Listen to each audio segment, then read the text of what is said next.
Jo introduiré potser una miqueta d'on ve a l'abordar la performativitat o la performance i podríem començar projectant aquest vídeo que es titula Specific Representation i fa al·lusió a The Civilizing Rituals del 1995. Parlava que d'alguna manera el museu és un director d'escena o un regissor, jo diria un agent coreogràfic, que el que fa és d'alguna manera establir una escena, que seria l'exposició en si, i d'alguna forma l'espectador acaba sent un actor, no?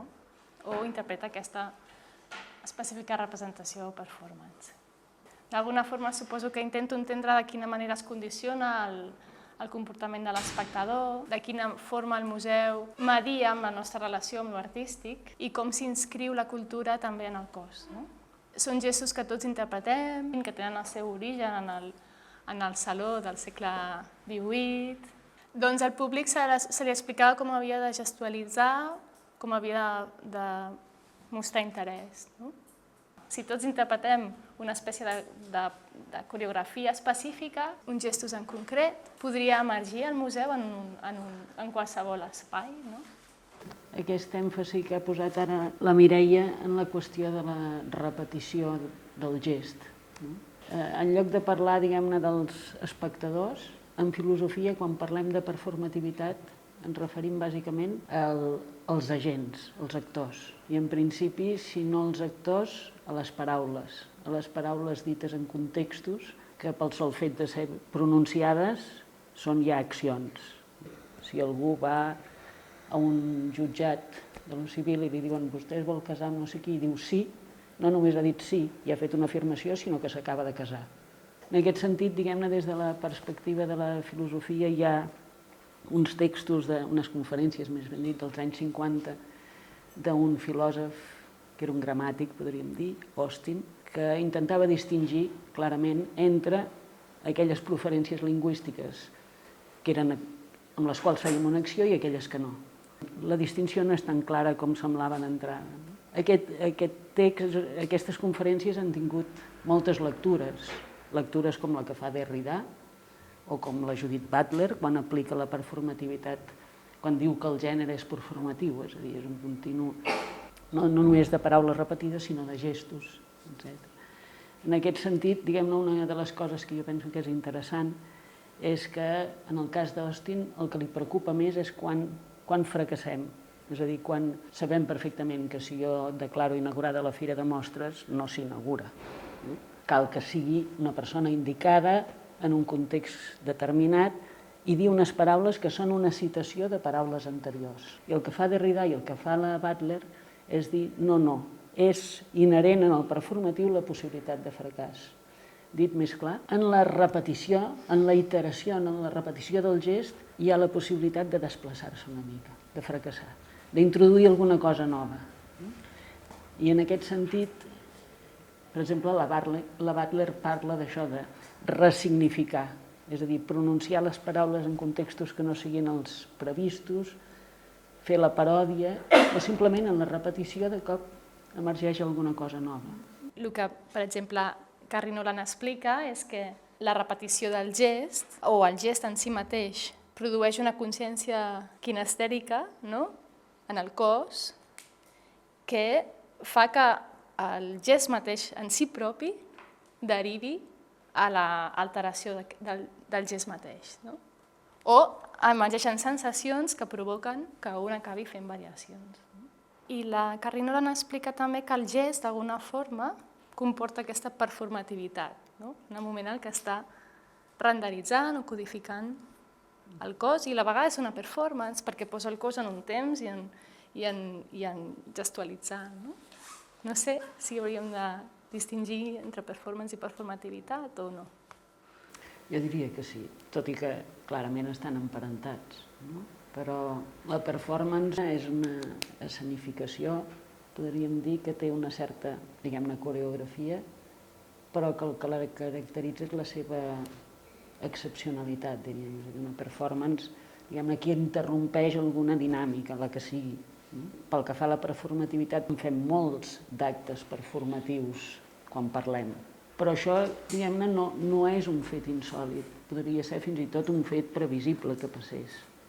El que és insòlit és que el mateix que ens condiciona a repetir, i podríem dir el mateix que ens normalitza, és el mateix que ocasionalment dona lloc a alguna cosa nova. No? És a dir, això no es dona de manera conscient.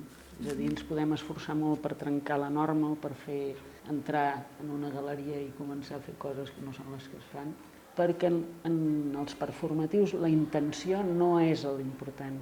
És a dir, que jo tingui intenció de modificar una forma normal d'estar en un museu, per exemple, puc fer molts esforços i no aconseguir-ho. No. Potser l'altre dia, quan ens vam conèixer, va sortir Pierre Bourdieu també, no? Quan parla del condicionament cultural, no? I això diu que els hàbits culturals haurien de ser prou flexibles com per també tolerar aquesta variació, no? O aquesta situació inesperada. No?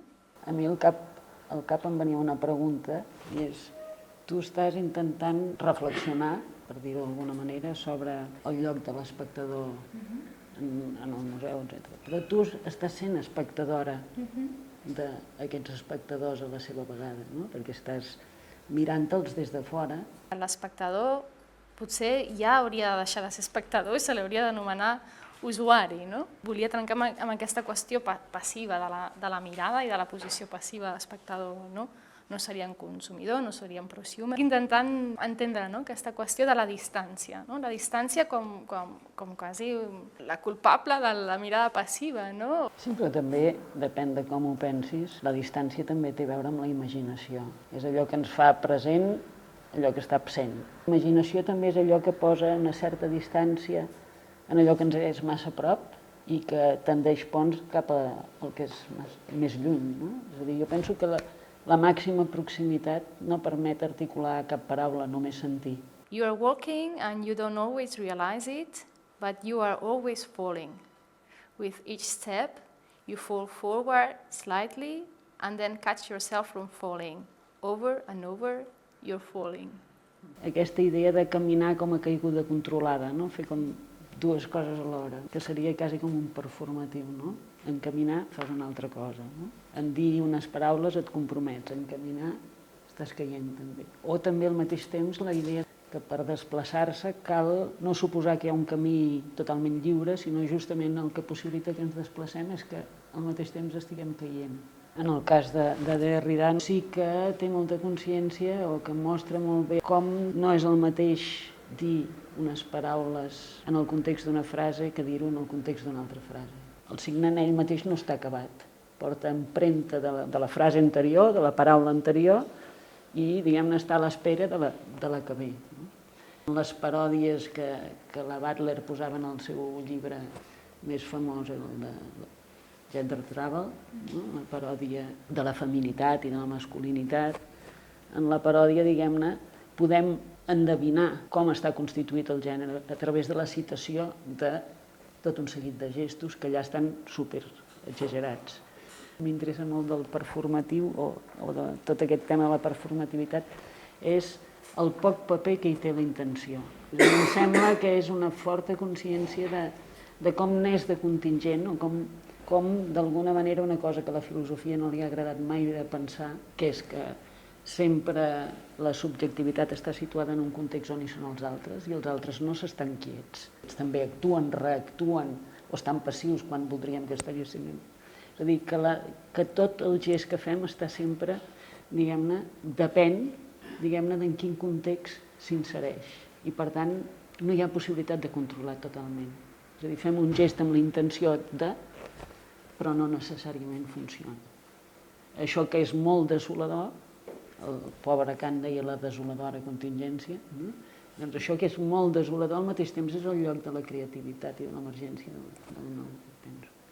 La Edith Rogoff tenia un text que em sembla que va titular Looking Away i es referia justament a aquestes situacions quasi anecdòtiques, no? Que passen en situacions d'inauguracions o museus o que d'alguna forma el que fan és derivar l'atenció de l'esdeveniment artístic en si. Potser és això el que realment té més interès, no? I d'alguna manera vaig entendre que potser és això el que a mi també és el que m'interessa, no? Vam dir alguna cosa de l'Arendt que no parla de la performativitat, però que podríem dir, en el fons està dient una cosa molt semblant. És a dir, ella fa una aposta per deixar de considerar, com han considerat els filòsofs en general, que la metàfora bona per dir la finitud humana és la mort. Ella fa l'aposta inversa, que és dir que som natals. És a dir, morir què és? Desaparèixer, literalment. I néixer és aparèixer per primera vegada. Interrompre i rompre en un context on hi ha altra gent. I per tant podríem d'introduir alguna cosa nova i imprevista en l'espai on hi són els altres. I penso que aquesta idea és una idea molt semblant a això de la performativitat. Aquesta condició de l'imprevist em sembla interessant. També potser hi hauria la interpretació o la mirada d'algú, no? Perquè potser algú està fent una cosa, no necessàriament com algú específic amb un valor concret a nivell estètic o performatiu o el que sigui, te'l mires i dius, ostres, clar, és que mira el que està fent, no? Vull dir, està fent... No... Per què algú, diguem-ne, en paraules, pot crear una nova escena? Però jo diria que no només perquè acceptem que el que talla la cinta inaugura. Crec que, naturalment, podem pitar i podem arruïnar la inauguració. Això ho hem fet moltes vegades, podríem dir. Però aquell està inaugurant perquè repeteix un gest. Hi ha certs performatius que, i la majoria, tenen a veure amb la repetició, amb la citació d'una situació anterior, no només amb l'autoritat. Diguem-ne que hi ha un ús que fem de la paraula autoritat quan ens referim a les autoritats, que vol dir els que són nomenats per fer no se sap què, i que tenen més que autoritat, poder, que tenen un determinat poder. Jo comentava que les relacions d'autoritat a la nostra època estan profundament mal vistes, perquè prenem com a únic model de relació les relacions d'igualtat, aquelles que pressuposen reciprocitat. Però és interessant veure que la paraula autoritat ve del verb llatí augere, que vol dir fer créixer. I això indica, diguem-ne, que les relacions d'autoritat són aquelles en les quals qui obeeix, podríem dir, és qui concedeix l'autoritat. El poder algú el pot tenir, i el pot tenir, podríem dir, de males maneres o de bones maneres. Però l'autoritat ens la concedeixen els altres.